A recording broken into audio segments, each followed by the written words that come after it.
You look like a nice person. Someone that would never judge me too harshly. So I guess I'll tell you a secret. It's a little embarrassing, so you have to promise not to laugh. I once ate cat food for breakfast for an entire month. I bet that's not what you're expecting, huh? I bet you thought, oh, they probably eat a pint of ice cream every night and bawl their eyes out to some sappy vampire teen angst movie. Nope. Cat food. And it wasn't fancy feast either. It was the cheap kind. And yes, there is a difference in taste. I walked into the kitchen one morning and I saw it there on my plate. I stared at it for a minute or two. Then my dad said, "Go ahead and eat your breakfast." I didn't know what it was at first. Then it hit me. My dad lost his job about 6 months ago, and we've been struggling ever since, eating ramen, SpaghettiOs, and canned food from the church. But they've been running low lately, and the last time we showed up, they didn't have anything for us. We didn't have any family we could rely on, and my mom passed away a couple years back. Thankfully, my parents were able to pay off the house before all this happened. She'd been sick for a long time, and the medical bills almost wiped them out before all this. And then that was it. It was just me, my stupid little brother, my stupid father, and this big, stupid, empty house. Psychologist Asa Dawn Brown tells us that childhood trauma does not come in only one package.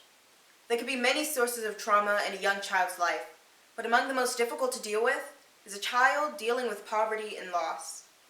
In this story, my character Jamie learns that life goes on despite its losses, a lesson that we all need to learn in hard times like these.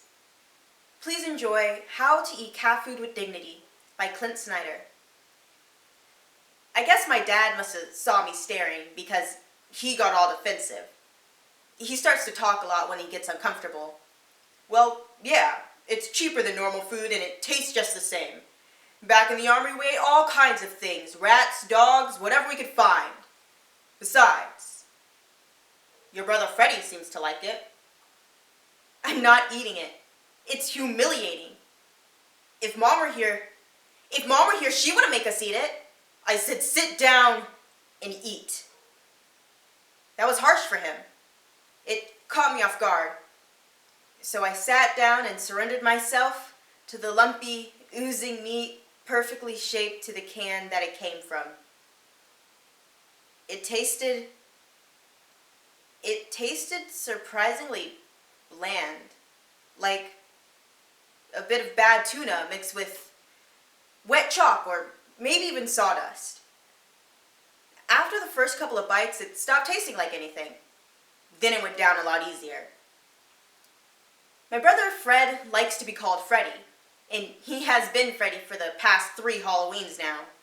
And not just because we can't afford a new costume. He actually likes it. Nightmare on Elm Street is his favorite movie.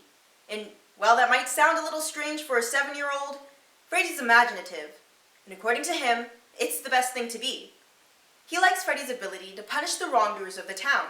Or, as he likes to put it, I like to set up bad guys. And while most people might find Freddy to be the bad guy, he only seems to kill people who are lazing around, drinking too much, and doing drugs. Besides, as my brother puts it, good guys always win. And Freddy always wins. Even when the bad guys think that they got him. There's always another movie. He has a point. I've gotten pretty good at hiding the fact that we're poor.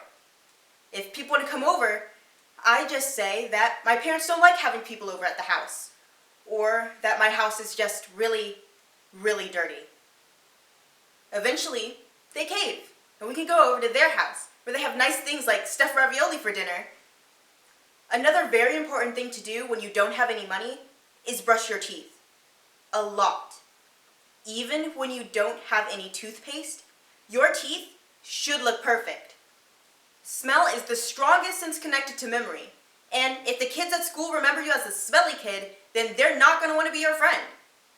Besides, you can use baking soda to brush your teeth. Freddie has always been much more vocal about his concerns about money. On his last birthday, he said, "This is the regular Freddy claw. I already have this one. I wanted the light up sound effects claw. What do you expect me to do? Run around punishing my enemies without cool lights and sound effects?" He did already have the regular claw. He wore it to breakfast every morning. Watching him try to pick up the fork with that thing on was the highlight of my day. It made the cat food much more bearable. Even after my dad lost his job, he was always out looking for a job or for food for us by the time me and Freddie got home, making us both latchkey kids. I wear my key as sort of a badge of honor. Freddie's school is right down the street from mine.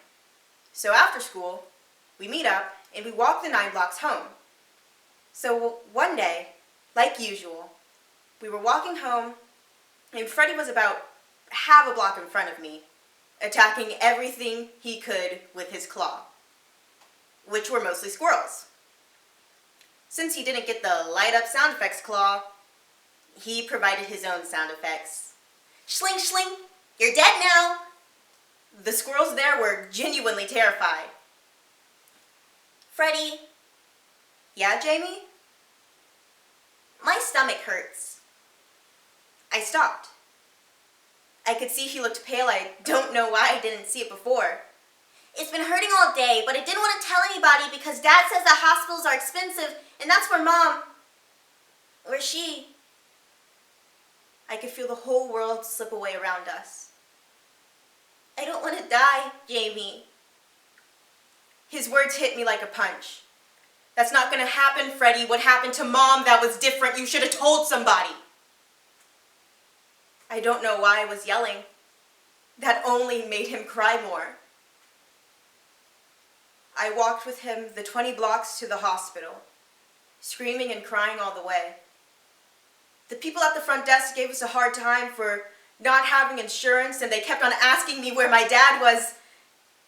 But then they saw how much pain Freddie was in, and they finally let a doctor see him. The doctor said that we were lucky. Freddie had appendicitis, so they prepped him for surgery and off he went. When my dad finally showed up at the hospital, he asked me if Freddie was okay. I said yes, and then I burst into tears. Something has finally clicked. He didn't bring up money because money didn't matter. In that moment, it was just me, my little brother, and my father. We had spent so much time worrying about money, wasting our time together. So I guess I don't mind eating a little bit of cat food every now and then, as long as I can have it with my family. Thank you.